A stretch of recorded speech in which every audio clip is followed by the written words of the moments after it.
नमस्कार साथियों, आप सभी का स्वागत है अपने ही YouTube channel GKY study centre में। दोस्त, बिहार बोर्ड मैट्रिक परीक्षा 2026 के लिए BTC के महत्वपूर्ण ऑब्जेक्टिव क्वेश्चन का रिवीजन सीरीज शुरू हो चुका है।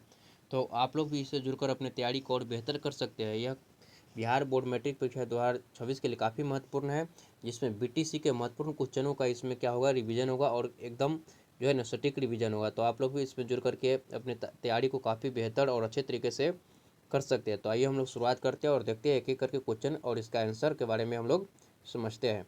तो पहला क्वेश्चन है आपका, प्रकाश गमन करती है। प्रकाश गमन करती है, तो इसका सही आंसर है ऑप्शन ए, प्रकाश सीधी रेखा में गमन करती है। प्रकाश जो है ना किरण पथ पर आपको क्या करती है और सीधी रेखा में गमन करती है। यह जो है ना आपका ऑप्शन ए सही आंसर होगा। दूसरा है आपका नेक्स्ट क्वेश्चन है। नेक्स्ट क्वेश्चन हम लोग देखते हैं। नेक्स्ट क्वेश्चन है आपका, प्रकाश के परावर्तन के कितने नियम होते हैं। तो प्रकाश के परावर्तन के दो नियम होते हैं। इसका सही आंसर ऑप्शन ए, दो। प्रकाश के परावर्तन के दो नियम है। पहला नियम होता है आपतन कोण परावर्तन कोण के बराबर होता है। आपतित किरण, परावर्तित किरण और आपतन बिंदु पर डाला गया लंब एक ही समतल में होता है। नेक्स्ट क्वेश्चन है, निम्नलिखित में से कौन सा गुण समतल दर्पण के प्रतिबिंब का नहीं है। आभासी, समान, समान दूरी, वास्तविक। तो इसका सही आंसर है ऑप्शन डी, वास्तविक। समतल दर्पण में बना हुआ प्रतिबिंब वास्तविक नहीं होता है।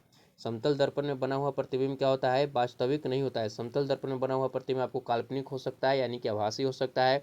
वस्तु की दूरी और प्रतिबिंब की दूरी बराबर होता है। प्रतिबिंब के आकार वस्तु के आकार के बराबर होता है, यानी कि समान साइज का होता है। नेक्स्ट हम लोग देखते हैं, अगला क्वेश्चन है आपका कि गोलीय दर्पण के परावर्तक पृष्ठ के वृत्ताकार सीमा रेखा को दर्पण को क्या कहते हैं या क्या कहलाता है। तो गोलीय दर्पण के परावर्तक पृष्ठ के वृत्ताकार सीमा रेखा को क्या कहते हैं, दर्पण के द्वारक कहते हैं। इसका सही आंसर होगा ऑप्शन ए, दर्पण के द्वारक। कौन सा आंसर होगा, तो इसका सही आंसर होगा ऑप्शन ए, दर्पण के द्वारक कहलाता है। क्या कहलाता है, दर्पण के द्वारक कहलाता है। जैसे अगर हम गोलीय दर्पण बनाएंगे तो इस तरह से होगा। आप यहाँ पर देख रहे हैं, यह आपका क्या है कि एक गोलीय दर्पण है, यह एक गोलीय दर्पण है। और इसे बाहर से ऐसे ऐसे हम इसको रंग देंगे तो यह क्या हो जाएगा, आपका अवतल दर्पण हो जाएगा। और यही जो बीच के जो दूरी होता है ना, इसी को हम लोग क्या कहते हैं कि द्वारक कहते हैं। बिंदु ए से बिंदु बी के बीच के दूरी को ही हम लोग क्या कहते हैं, इस दूरी को द्वारक कहते हैं। तो आइए हम लोग नेक्स्ट क्वेश्चन देखते हैं।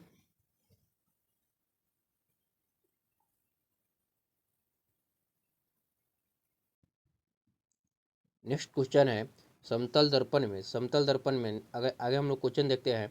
नेक्स्ट क्वेश्चन है कि समतल दर्पण में बना प्रतिबिंब हमेशा होता है वास्तविक, काल्पनिक, सीधा, वस्तु से बड़ा। तो समतल दर्पण में बना हुआ प्रतिबिंब हमेशा क्या होता है, काल्पनिक होता है।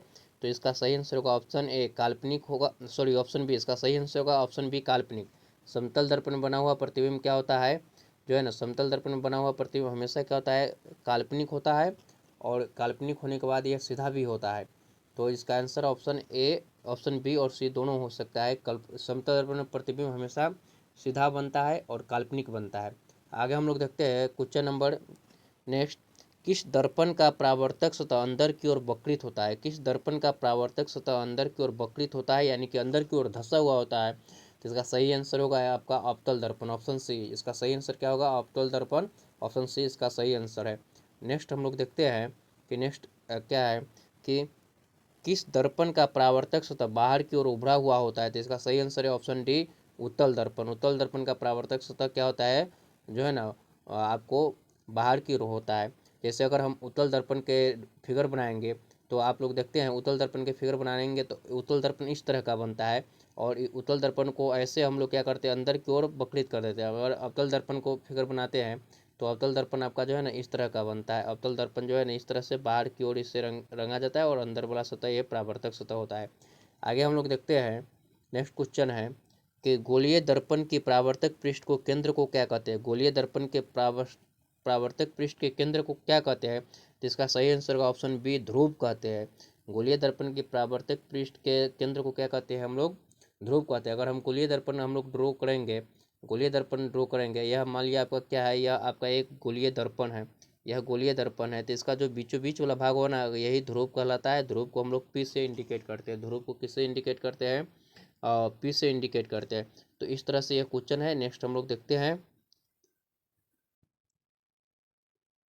आगे आपका नेक्स्ट क्वेश्चन है।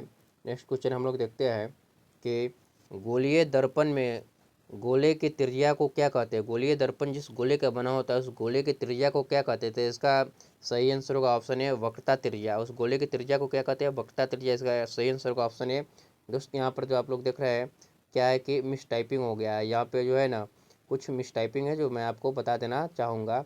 यहाँ पर आप लोग देख रहे हैं कि यह गोले गले की जगह पर गोले होगा, यह जो है ना टाइपिंग एरर है। तो इसको आप लोग क्या समझे कि जो है ना गोले समझे, यह क्या होगा? गोले होगा, यह टाइपिंग एरर है। आगे हम लोग देखते हैं, नेक्स्ट देखते हैं।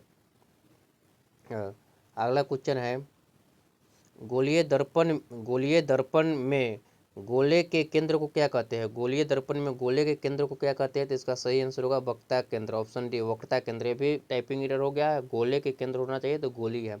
यह गोले के केंद्र को क्या कहते हैं? वक्रता केंद्र। नेक्स्ट क्वेश्चन हम लोग देखते हैं, नेक्स्ट क्वेश्चन क्या है तो इसको हम लोग देखते हैं कि गोलीय दर्पण में परावर्तक पृष्ठ की त्रिज्या को क्या कहते हैं? गोलीय दर्पण में परावर्तक पृष्ठ की त्रिज्या को क्या कहते हैं? तो इसका सही आंसर ऑप्शन है वक्रता त्रिज्या, वक्रता त्रिज्या कहते हैं। अगला क्वेश्चन हम लोग देखते हैं कि जो है ना वक्रता त्रिज्या कहते हैं। नेक्स्ट क्वेश्चन है गोलीय दर्पण में ध्रुव अक्ष वक्रता केंद्र को मिलाने वाली रेखा को क्या कहते हैं? गोलीय दर्पण में ध्रुव और उसके बाद जो है ना वक्रता केंद्र को मिलाने वाली रेखा को क्या कहते हैं? तो इसका सही आंसर होगा मुख्य अक्ष। इसका जो सही आंसर होगा ऑप्शन डी मुख्य अक्ष कहते हैं। क्या कहते हैं? मुख्य अक्ष कहते हैं। तो इस तरह से यह क्वेश्चन है। नेक्स्ट क्वेश्चन हम लोग देखते हैं कि नेक्स्ट क्वेश्चन क्या है। नेक्स्ट क्वेश्चन है, अगला क्वेश्चन हम लोग देखते हैं। तो नेक्स्ट क्वेश्चन है आपका कि किस दर्पण में, नेक्स्ट क्वेश्चन हम लोग देखते हैं इसका जो है नेक्स्ट क्वेश्चन हम लोग देखते हैं किस दर्पण में केवल वास्तविक प्रतिबिंब बनता है? किस दर्पण में केवल वास्तविक प्रतिबिंब बनता है? तो इसका सही आंसर का ऑप्शन है अवतल दर्पण में केवल वास्तविक प्रतिबिंब बनता है। अवतल दर्पण में कैसा प्रतिबिंब बनता है? केवल वास्तविक प्रतिबिंब बनता है। आगे हम लोग देखते हैं, नेक्स्ट है कि दर्पण दर्पण में प्रधान अक्ष को समांतर रेखा दर्पण में प्रधान अक्ष के समांतर रेखा प्रधान अक्ष के समांतर किरणें कहाँ से गुजरती है? टाइपिंग एरर है, इसमें सही क्वेश्चन होगा कि दर्पण में प्रधान अक्ष के समांतर किरणें कहाँ से गुजरती है? तो इसका सही आंसर होगा फोकस, मुख्य फोकस से होकर गुजरती है। किससे होकर गुजरती है? तो मुख्य फोकस से होकर गुजरती है। नेक्स्ट हम लोग देखते हैं, अगला क्वेश्चन क्या है। अवतल दर्पण में मुख्य फोकस पर रखा हुआ वस्तु का प्रतिबिंब बनेगा। अवतल दर्पण में जब वस्तु मुख्य फोकस पर है तो उसका प्रतिबिंब बनेगा वास्तविक, काल्पनिक, वास्तविक और छोटा, वास्तविक और बड़ा। तो इसका सही आंसर होगा ऑप्शन डी वास्तविक और बड़ा। जब कोई वस्तु को हम लोग कहाँ रखते हैं, जब किसी वस्तु को अवतल दर्पण के मुख्य फोकस पर रखते हैं तो उसका प्रतिबिंब जो है ना वास्तविक और बड़ा बनता है और वह जो है ना अनंत पर बनता है। कहाँ बनता है? अनंत पर बनता है। आगे हम लोग देखते हैं कि आगे नेक्स्ट क्वेश्चन क्या होगा। तो आगे हम लोग देखते हैं, नेक्स्ट देखते हैं कि अवतल दर्पण के सामने मुख्य फोकस पर रखा हुआ वस्तु का प्रतिबिंब, अवतल दर्पण के सामने मुख्य फोकस पर रखा हुआ वस्तु का प्रतिबिंब बनेगा। कहाँ बनेगा? अनंत पर बनेगा, ध्रुव पर बनेगा, मुख्य फोकस पर बनेगा, मुख्य अक्ष पर बनेगा। तो इसका सही आंसर होगा ऑप्शन ए अनंत पर बनेगा। कहाँ बनेगा? अनंत पर बनेगा। अवतल दर्पण में अगर कोई वस्तु मुख्य फोकस पर रखा हुआ है तो उसका प्रतिबिंब कहाँ पर बनेगा? अनंत पर बनेगा। इसके आगे हम लोग देखते हैं और सारा क्वेश्चन है। तो यह जो है ना परावर्तन से जुड़ा हुआ क्वेश्चन